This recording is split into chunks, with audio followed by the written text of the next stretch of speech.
Selamünaleyküm cümleten. Mayda. Taşın ismi Mayda. Dubai, Amerika'ya gidiyor bu taş. Bu taşı bu şekilde murç taş kalemiyle açtım. Torna değildir. El yapımı. 15 günümü aldı.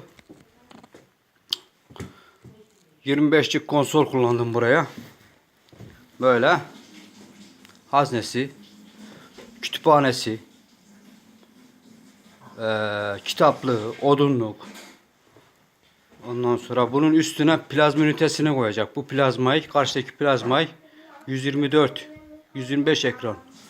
Onu buraya koyduktan sonra bu şekil tabi daha şapşaplı görünür. Şu an için bir sıkıntı yok. Yanması gayet güzel.